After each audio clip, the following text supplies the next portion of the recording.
其實兇徒咧，我哋亦都留意到佢當時咧，其實佢自己一個人坐喺度啦，咁啊獨自咧就攞住部電話去睇緊入邊一啲嘅影像啦等等嘅。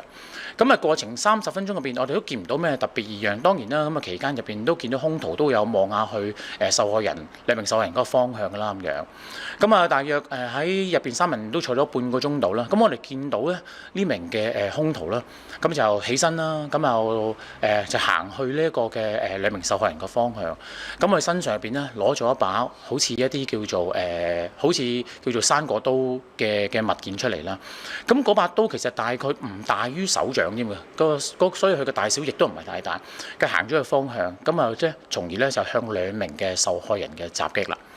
咁啊兇徒施襲之後咧，其實咧佢係沿住個海旁，即係海心公園嘅海旁嘅沿岸啦，咁啊一帶就逃走啦。咁啊期間佢抌咗手上持有嗰個嘅利刀落海添，咁啊向咗呢個嘅九江街嘅方向，更正浙江街方向就逃走啦。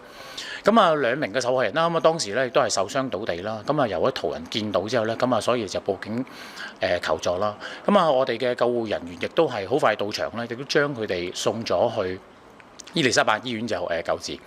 咁啊2名嘅受害人嘅傷勢啦嚇，咁啊37歲嘅男子啦，咁佢就有3處嘅界傷啦，分別喺頸啦，係啦，同埋膊頭啦。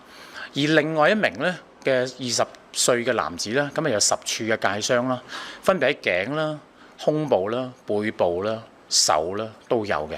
咁啊2名嘅男子咧，現正係留醫啦，繼續接受治療啦。咁佢哋嘅狀況咧仍然係危殆啦，咁樣好冇？咁啊暫時咧我哋都未能夠同佢哋展開到任何嘅查問住啦，因為佢哋都需要休息。咁我哋等佢稍後個情況叫做嘅狀態好啲之後咧，我哋希望可以喺佢身上攞到嘅進一步嘅資訊嗱，好冇？咁啊，如正我都提及到啦，其實兇徒咧咁啊逃走嗰陣時亦都係抌咗啲嘢落海啦，所以我哋今朝亦都揾咗我哋啲警察同事咧，就幫手係希望可以喺海入邊揾翻相關嘅兇器啦。咁由於大家都知道啦，其實今朝仲係3號風球啦，咁個浪都比較急下。咁啊，我哋亦都知道個海底上嘅淤泥都比較厚，咁啊，所以嚟講，我哋今朝都未能夠成功揾到啦。